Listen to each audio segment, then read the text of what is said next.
Hello all welcome to our channel. ఈరోజు మనం TSL PRB వాళ్ళు రిలీజ్ చేసిన అసిస్టెంట్ పబ్లిక్ ప్రాసిక్యూటర్స్ యొక్క డీటెయిల్ నోటిఫికేషన్ గురించి చూద్దాము. ఇందులో మనకి అసిస్టెంట్ పబ్లిక్ ప్రాసిక్యూటర్స్ మనం అప్లై చేసుకోవాలి అనుకుంటే టీఎస్ఎల్ పిఆర్బి వెబ్సైట్ ఏదైతే ఉందో www.tgprb.in అందులో మనకి అప్లై చేసుకోవాల్సి ఉంటుంది.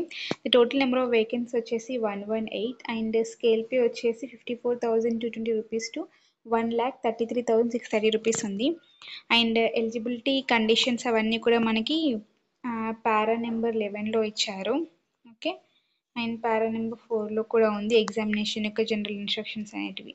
అండ్ నెంబర్ ఆఫ్ వేకెన్సీస్ మనకి ఓవరాల్ 118 అని చెప్పారు కదా, వాటిని బ్రేకప్ వైజ్ అంటే మల్టీ జోన్ వైజ్ మనకి బ్రేకప్ వేకెన్సీస్ ఇచ్చారు. అది వచ్చేసి మల్టీ జోన్ 1 వాళ్ళకి ఓవరాల్గా 50 ఉన్నాయి, మల్టీ జోన్ 2 వాళ్ళకి ఓవరాల్గా 68 ఉన్నాయి. ఇందులో డైరెక్ట్ రిక్రూట్మెంట్ 38, 57, వేరాజ్ లిమిటెడ్ రిక్రూట్మెంట్ వచ్చేసి 12 అండ్ 11.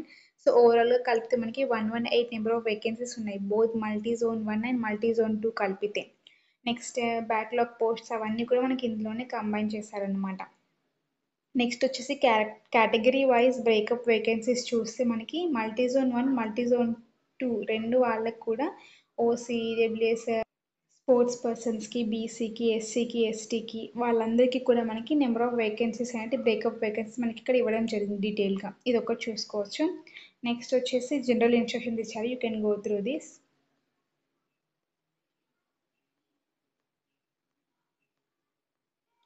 ఫీ స్ట్రక్చర్ మనకి నెక్స్ట్ వీళ్ళు ఇంకొక నోటిఫికేషన్ రిలీజ్ చేశారు, అందులో చెప్తాను. అందులో వాళ్ళు మెన్షన్ చేశారన్నమాట. Okay, payment of the fee ఎక్కడ చేయాలి అని అంటే సేమ్ టీఎస్ఎల్ పిఆర్బి వెబ్సైట్లోనే మనం అప్లై చేయాల్సి ఉంటుంది, పేమెంట్ చేయాల్సి ఉంటుంది by using credit card, debit card or net banking. Okay, ఏదైనా మోడ్ మనం టీఎస్ఎల్ పిఆర్బి వెబ్సైట్లోనే మనం అప్లై చేయాల్సి, పేమెంట్ చేయాల్సి ఉంటుంది. ఓకే, ఒకవేళ మీరు అప్లికేబుల్ కాదు, ఎలిజిబుల్ క్యాండిడేట్ కాదు, కానీ మీరు ఫీ పే చేశారంటే which is not refunded. Okay, మళ్ళీ రీఫండ్ అనేది అవ్వదు. సో ముందే మీరు ఎలిజిబిలిటీ కండిషన్స్ అన్నీ చూసుకొని కూడా మీరు పేమెంట్ అనేది చేయాల్సి ఉంటుంది. ఓకే, ఆన్లైన్ అప్లికేషన్ ఎలా ఫిల్ చేయాలనేది ఇక్కడ ఇచ్చారు, you can go through all these steps. Okay, మీరు అప్లై చేసే ముందు ఇవన్నీ చూసుకొని అప్లై చేస్తే చాలా బెటర్.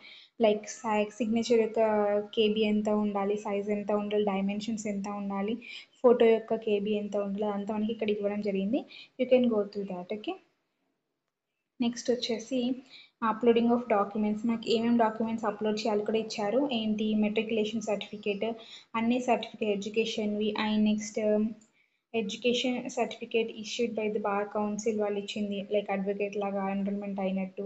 నెక్స్ట్ ప్రాక్టీస్ది, యాక్టివ్ ప్రాక్టీస్, ఇది ఇంకొకటి ఎలిజిబిలిటీలో ఇది వస్తుందండి, for not less than 3 years వాళ్ళు యాక్టివ్ ప్రాక్టీస్లో ఉండాలి, దాని గురించి సర్టిఫికేట్. నెక్స్ట్ స్టడీ సర్టిఫికేట్స్ అనమాట, ఫస్ట్ 10th వరకు రెసిడెంట్ లేకపోతే రెసిడెంట్ సర్టిఫికేట్ ఎంఆర్ఓ నుండి తీసుకోవాలి, ఇవన్నీ కూడా certificates. Next community certificate, next non creamy layer certificate OBC, BC వాళ్ళకైతే. నెక్స్ట్ ఎకనామికల్లీ వీకర్ సెక్షన్ వాళ్ళకి ఇది. Next certificate from the superintendent government general hospital, దేనికోసం మనకి హ్యాండిక్యాప్డ్ పర్సన్స్ వాళ్ళకి ఇది. సో ఇవన్నీ కూడా మనకి సర్టిఫికేట్స్. వేరే స్పోర్ట్స్ పర్సన్కి ఏమో meritorious sports person certificate, MSP certificate ఉండాలి, ఎన్సిసి ఇన్స్ట్రక్టర్ సర్టిఫికేట్, ఇవన్నీ కూడా సర్టిఫికేట్స్ అప్లోడ్ చేయాల్సి కావాల్సినవి.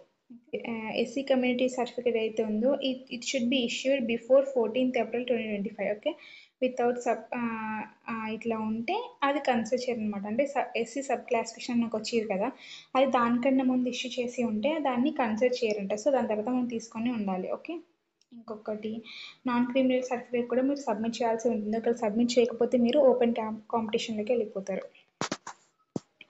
నెక్స్ట్ వచ్చేసి ఎకనామికల్ వీకర్ సెక్షన్ కూడా అంతే, సర్టిఫికేట్ సబ్మిట్ చేయాలి. Next MSP certificate. Next women రిజర్వేషన్ది 33 1/3%. ఓకే, నెక్స్ట్ ఎలిజిబిలిటీ కండిషన్స్, ఇది మీరు చూసుకోవాలి, చాలా చాలా ఇంపార్టెంట్, ఎందుకంటే దీన్ని బట్టి మీకు అన్నీ ఉంటాయి.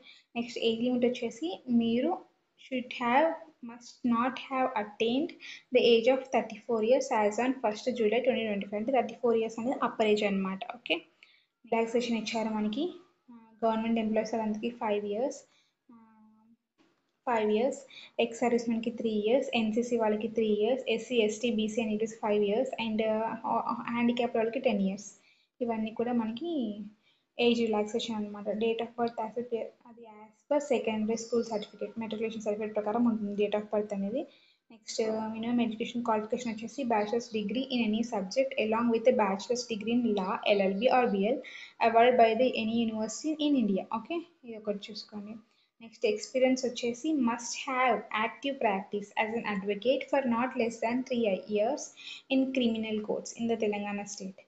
అండ్ దాంతో పాటుగా వాళ్ళు ప్రాక్టీసింగ్లో ఉండాలి అడ్వకేట్ లాగా. ఓకే, ఎప్పటివరకు 15th August 2025 రోజు నాటికి వాళ్ళు యాక్టివ్గా అడ్వకేట్ లాగా ప్రాక్టీసింగ్లో ఉంటే దే ఆర్ ఎలిజిబుల్ అనమాట. అది ఎక్స్పీరియన్స్ అనమాట వాళ్ళకి. Okay, next and selection procedure or scheme వచ్చేసి రిటర్న్ ఎగ్జామినేషన్ ఉంటుంది. నెక్స్ట్ రెండు రిటర్న్ ఎగ్జామినేషన్. పేపర్ 1 వచ్చేసి మనకి అనెక్షన్ 1లో ఉంది సిలబస్ అనేది. టోటల్ 200 మార్క్స్ ఎంసీక్యూస్ ఉంటాయి అనమాట. ఎంసీక్యూస్ ఇవి ఈచ్ ఎంసీక్యూస్ అనమాట 200 ఉంటాయి. నెక్స్ట్ పేపర్ 2లో మనకి ఇది కూడా అనెక్షన్ 1లోనే ఉంది. ఇందులో కూడా 200 మార్క్స్, కాకపోతే డిస్క్రిప్టివ్ ఇది చూసుకోండి. నెక్స్ట్ పేపర్ 1 పేపర్ 2 గురించి మనకి ఇక్కడ మొత్తం డీటెయిల్గా ఇచ్చారు. లైక్ మినిమం క్వాలిఫికేషన్ మార్క్స్ ఎంత, సెలెక్షన్ దేని బేస్ పైన ఉంటుంది, అదంతా కూడా ఇచ్చారు. Instructions to be read carefully ఇది చూసుకోండి ఒకసారి. సర్టిఫికేట్ వెరిఫికేషన్, మనకి సర్టిఫికేట్ వెరిఫికేషన్ కావాలి.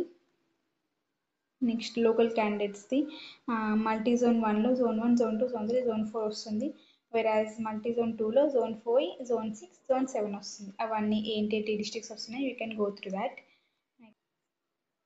వెరాజ్ ఇప్పుడు సిలబస్ రిటర్న్ ఎగ్జామినేషన్ది ఇది మనం నెక్స్ట్ వీడియోలో చూద్దాం. ఓకే, అండ్ బిఫోర్ దాట్ మనం ఇంకొక నోటిఫికేషన్ అని చెప్పాను కదా, అందులో మనకి ఫీ పేమెంట్ అనేది అవన్నీ ఇచ్చారు. ఇంకొంచెం అది చూద్దాం. ఇందాక చెప్పినట్టుగా వీళ్ళు మనకి ఇంకొక నోటిఫికేషన్ ఇస్తామన్నారు కదా, లైక్ పర్టికులర్గా ఏమైనా చేంజెస్ ఉంటే వాటి కోసం, ఇంకా మనకి ఫీ పేమెంట్ ఎంత అదంతా కూడా వాళ్ళు మనకి 3rd September రిలీజ్ చేశారు. అండ్ అసిస్టెంట్ పబ్లిక్ ప్రాసిక్యూటర్స్ గురించి అప్లికేషన్స్ అనేవి మనకి 12th September నుండి 5th October వరకు ఉంటాయంట. సో ఓవరాల్గా 118 వేకెన్సీస్ మనం ఇందాక చూసినట్టుగా. And 8 AM on 12th September to 5 PM on 5th October వరకు ఆన్లైన్ అప్లికేషన్స్ అనేది రిసీవ్ చేసుకుంటారు. అండ్ ఇక్కడ మనకి ఫీ స్ట్రక్చర్ ఇచ్చారు, you can go through that. ఏంటి, Telangana state the candidates, local candidates who are belong to Telangana state, SC ST categories వాళ్ళకి belong అయిన వాళ్ళు 1000 రూపీస్ అనమాట registration fee, application fee. And all other క్యాండిడేట్స్కి 2000 rupees.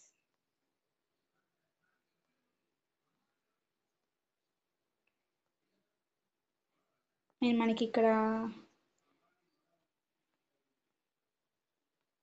And syllabus of this assistant public prosecutors యొక్క syllabus వచ్చేసి నేను next వీడియోలో post చేస్తాను. Thanks for watching.